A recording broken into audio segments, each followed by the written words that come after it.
রাজশাহী বিশ্ববিদ্যালয়ে অনির্দিষ্টকালের জন্য বন্ধ ঘোষণা, হল ছাড়ছেন শিক্ষার্থীরা। নির্দেশনা না মেনে কোটা সংস্কার আন্দোলনকারীদের বিক্ষোভ। বন্ধ সৌর বিদ্যুতের প্লান্ট, রাজশাহীর চর আশারিয়া দহে বিদ্যুৎ না থাকায় ভোগান্তিতে 50,000 মানুষ। জনপ্রতিনিধি আশ্বাস দিলেও ভিন্ন বক্তব্য ব্যবস্থাপকের।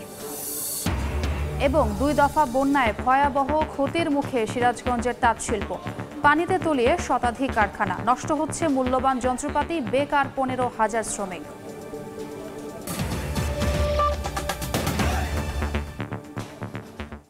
আমন্ত্রণ সময় সংবাদের নিয়মিত আয়োজন বিভাগীয় সময় থাকছে সপ্তাহে 7 দিন ভিন্ন ভিন্ন বিভাগের সংবাদ নিয়ে।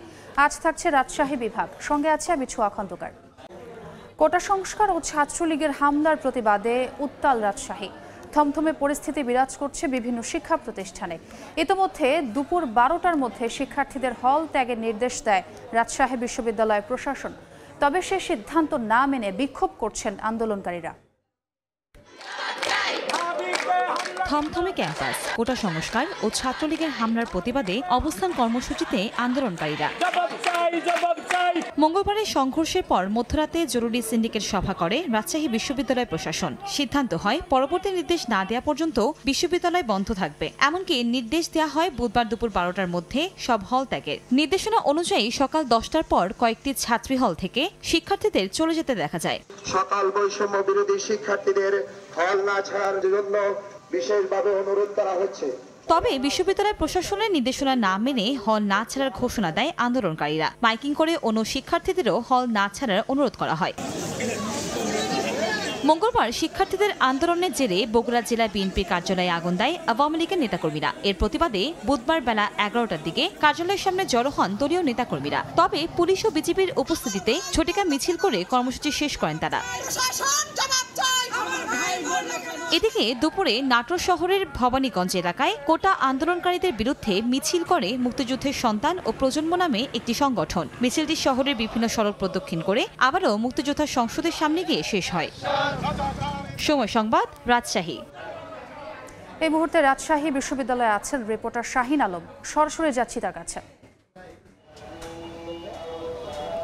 রাজশাহী বিশ্ববিদ্যালয়ের শিক্ষার্থীদের নিরাপত্তার বিষয়টি বিবেচনায় রেখে গতকাল মধ্যরাতেই বলা যায় বিশ্ববিদ্যালয়ের প্রশাসন জরুরি সিন্ডিকেট সভায় বসেছে এবং সেই সভায় সিদ্ধান্ত গ্রহণ করেছে যে আজকে দুপুর 12টার মধ্যে আবাসিক হল থেকে শিক্ষার্থীদের আবাসিক হল ছেড়ে দিতে হবে।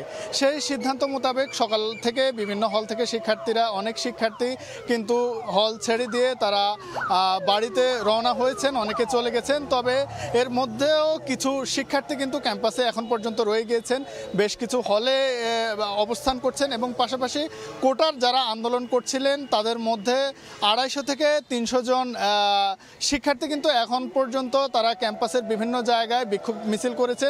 এই মুহূর্তে যদি বলি, এই মুহূর্তে তারা রাজশাহী বিশ্ববিদ্যালয়ের যে প্রশাসন ভবন রয়েছে সেই প্রশাসন ভবনের সামনে তারা অবস্থান নিয়েছে, সেখানে তারা তাদের বিক্ষোভ কর্মসূচি চলমান রেখেছে।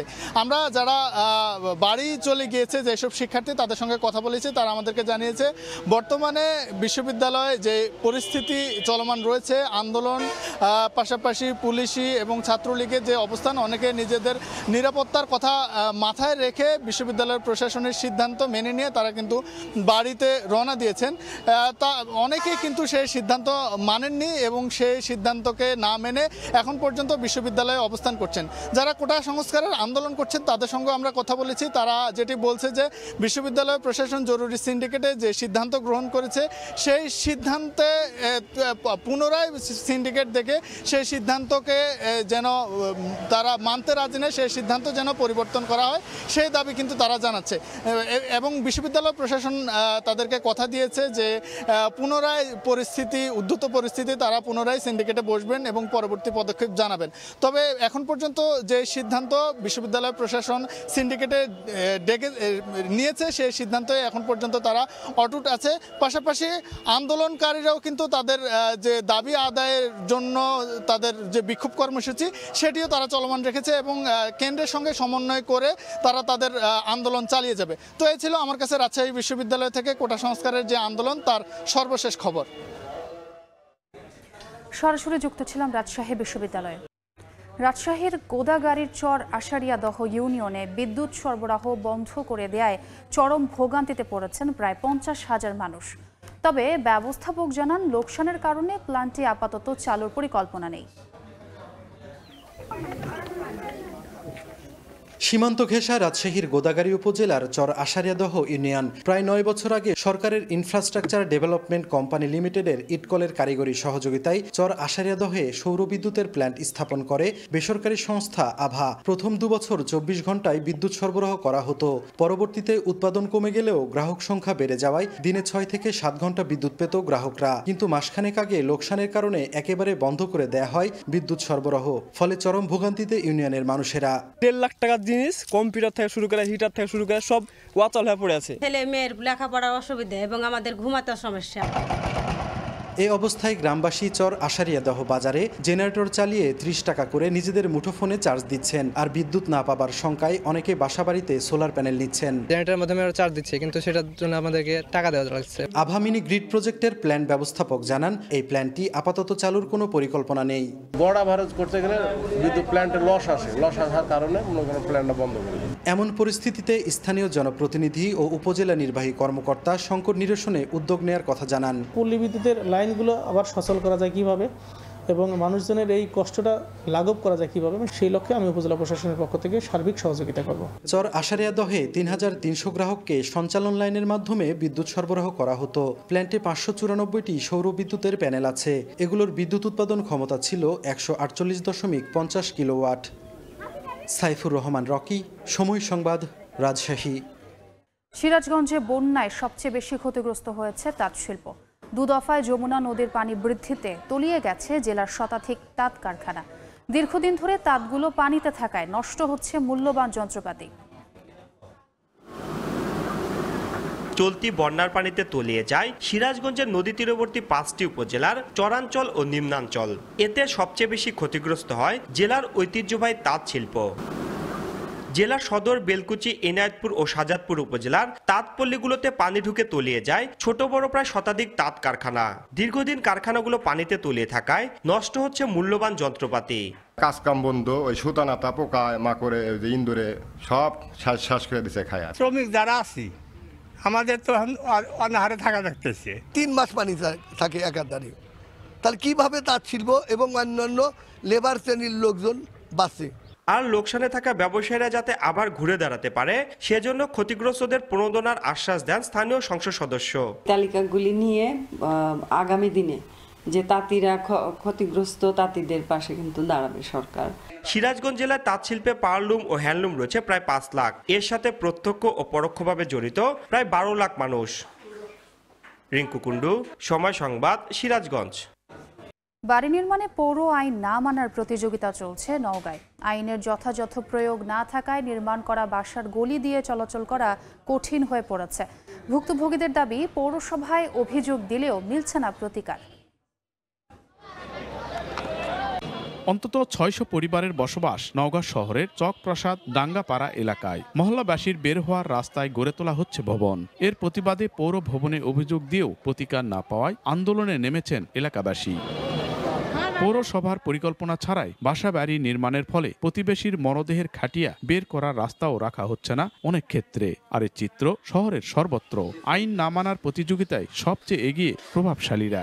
পৌর বিধান অনুযায়ী 3 ফুট 3 ইঞ্চি ন্যূনতম ছাড়ার বিধান থাকলেও শহরের বসতবাড়ি নির্মাণ করার ক্ষেত্রে এই আইন মানার কোনো তোয়াক্কাই করা হচ্ছে না। ফলে একদিকে ভুক্তভোগীরা পথ চলাচল করতে বিড়ম্বনার শিকার হচ্ছে, অন্যদিকে এই আইনের যথাযথ প্রয়োগ দাবি করছেন তারা। এক মানুষ যদি যায় আর এক মানুষ ফিরতে পারবে না। এই জায়গাটাতে একটা খাটিয়া যাওয়া আসার মতো পরিবেশ নাই, পরিস্থিতি নাই। কেমন করে উঠতেছে আমরা সঠিক বলতে পারবো না, কিন্তু আমার পৌরসভা জানাইছি, জানার পরও এই কাজটা হচ্ছে না। আইন বাস্তবায়নের দুর্বল নীতির কারণে পৌরসভা ও পাড়া মহল্লায় গড়ে উঠেছে অসাধু চক্র। পরিবেশ বিঘ্নিত হয় এমন কোনো বিল্ডিং এর অনুমতি না দেওয়ায় শ্রেয়। ভবন নির্মাণ হচ্ছে, এখানে কোনো প্ল্যান পাস আছে বলে আমার মনে হয় না, এবং এখানে কোনো প্ল্যান পাসের সুযোগও নাই, কোনো কিছু করেও নাই। এইখানে পৌরসভা প্রভাবশালীরা আইন মানছে না, ফলে আধুনিক পৌরসভা গড়ে তোলা বাধাগ্রস্ত হচ্ছে বলে দাবি পৌর মেয়রের। আইনকে তারা একটু ড্যামেজ করতে পারলে তাদের একটা ক্রেডিট মনে করে, আর সে কারণেই আমাদের আমরা বারবার বাধাগ্রস্ত হচ্ছি। চলতি বছর পৌর এলাকায় ভবন নির্মাণে 418টি প্ল্যান পাশ করা হয়েছে, আর ভবন নির্মাণে অভিযোগ রয়েছে 820টি। এমআর রকি, সময় সংবাদ, নওগাঁ। 2 দফার সময় বাড়িয়ে 3 বছরেও শেষ হয়নি পাবনার ঈশ্বরদীর গণিরঘাট সেতু নির্মাণ। চলাচলের ভোগান্তি দূর করতে সরকার প্রকল্প হাতে নিলেও ঠিকাদারের গাফিলতিতে তা হচ্ছে না বলে অভিযোগ এলাকাবাসীর। তবে আগামী সেপ্টেম্বরের মধ্যে কাজ শেষ করার আশ্বাস এলজিইডির। আসিফ মাহমুদের ছবিতে সবুজ মোল্লার রিপোর্ট। নদীর ওপর নির্মাণাধীন সেতু দীর্ঘদিন কাজ না হওয়ায় অবকাঠামোতে ঘাস গজিয়ে জঙ্গলে পরিণত হয়েছে। 2021 সালের 4 এপ্রিল পাবনার ঈশ্বরদী উপজেলার চরকুরুলিয়া গ্রামের গণিরঘাট এলাকায় দীর্ঘ 96 মিটার দৈর্ঘ্যের সেতু নির্মাণ কার্যাদেশ দেওয়া হয়। 2022 সালের 8 অক্টোবর কাজ শেষ হওয়ার কথা থাকলেও প্রথম দফা মেয়াদ বাড়িয়ে 2023 সালের 18 ডিসেম্বর পর্যন্ত বাড়ানো হয়। এরপরও শেষ না করায় দ্বিতীয় দফায় চলতি বছরের ডিসেম্বর পর্যন্ত সময় বাড়ানো হয়। মাঠের সব সবজি টবজি গাড়ি লিয়ে যায় না, বুঝছেন? এখন ব্রিজটা হয়ে গেলে আর সুবিধা হয়। দুই মানুষ ডুবি মারছে, বাচ্চা বাচ্চা সবাল, আর এই ব্রিজ হতে এত রেট লাগি যাচ্ছে। আমার কষ্টে দেখছেন না, উদ্যমারি উঠতেছি আসতেছি, কত কষ্ট আমারে। এখন পানি আসবে, কত কষ্ট হবে না। আগামী সেপ্টেম্বরের মধ্যে কাজ শেষ করার আশ্বাস এলজিইডির। আজকে জুলাই মাস চলছে, সেপ্টেম্বরে আমরা শেষ করে দেব। গণিরঘাট সেতু নির্মাণ প্রকল্পে ব্যয় ধরা হয়েছে 7 কোটি টাকা। সবুজ মোল্লা, সময় সংবাদ, পাবনা। এবার রাজশাহীতে আমের উৎপাদন কম হওয়ায় দাম চড়া। বাগান মালিকরা লাভের মুখ দেখলেও কমেছে রফতানি। বিমান ভাড়া বৃদ্ধি কারণ বলছেন স্থানীয় ব্যবসায়ীরা। রাজশাহীর অন্যতম বড় আমের হাট বানেশ্বর বাজারে প্রতিদিনই আমের পসরা সাজান বিক্রেতারা।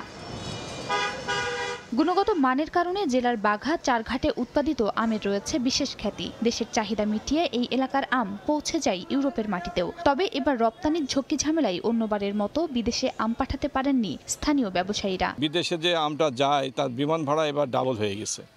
আগে ছিল 220 থেকে 40 টাকা, এখন এবার হয়েছে 440 টাকা। প্লেন ভাড়া বেশি, পরিবহন খরচ বেশি। চলতি বছরে আবহাওয়ার তারতম্যে এবার জেলা জুড়েই আমের ফলন হয়েছে কম। মাঝের কয়েক দফা টানা দাবদাহে ক্ষতিগ্রস্ত হয় আমের কুটি। ফজলি আপনাদের 1800 থেকে 2400 বেচা কেনা হচ্ছে। কৃষি কর্মকর্তা জানান, আমের উৎপাদন, বিপণন ও রপ্তানি সহজীকরণের ক্ষেত্রে সরকারের বিশেষ নজর দেওয়া প্রয়োজন।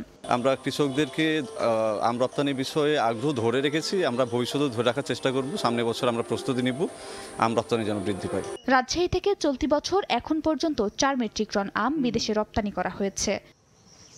সময় সংবাদ, রাজশাহী।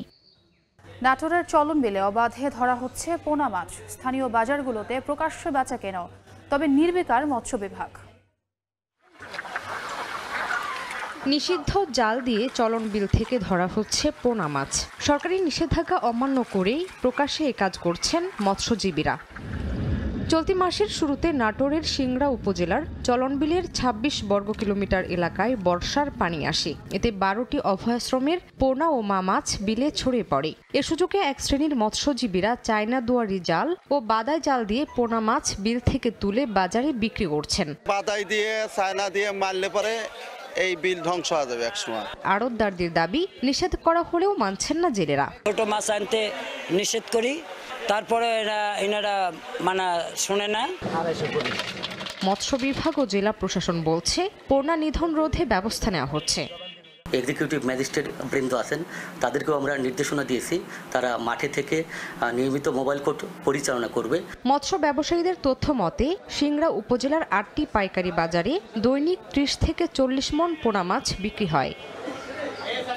সময় সংবাদ, নাটোর। বিভাগীয় সময়ের শীর্ষ সংবাদগুলো জানিয়ে দিচ্ছি আরেকবার। রাজশাহী বিশ্ববিদ্যালয় অনির্দিষ্টকালের জন্য বন্ধ ঘোষণা। হল ছাড়ছেন শিক্ষার্থীরা। নির্দেশনা না মেনে কোটা সংস্কার আন্দোলনকারীদের বিক্ষোভ। বন্ধ সৌর বিদ্যুতের প্লান্ট। রাজশাহীর চর আশারিয়া দহে বিদ্যুৎ না থাকায় ভোগান্তিতে 50,000 মানুষ। জনপ্রতিনিধি আশ্বাস দিলেও ভিন্ন বক্তব্য ব্যবস্থাপকের। এবং 2 দফা বন্যায় ভয়াবহ ক্ষতির মুখে সিরাজগঞ্জের তাঁত শিল্প। পানিতে তলিয়ে শতাধিক কারখানা। নষ্ট হচ্ছে মূল্যবান যন্ত্রপাতি। বেকার 15,000 শ্রমিক।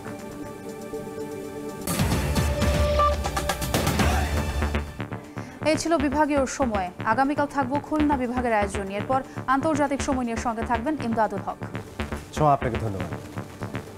আন্তর্জাতিক সময় নিয়ে ফিরছি কিছুক্ষণ পর, সঙ্গে থাকুন সময়।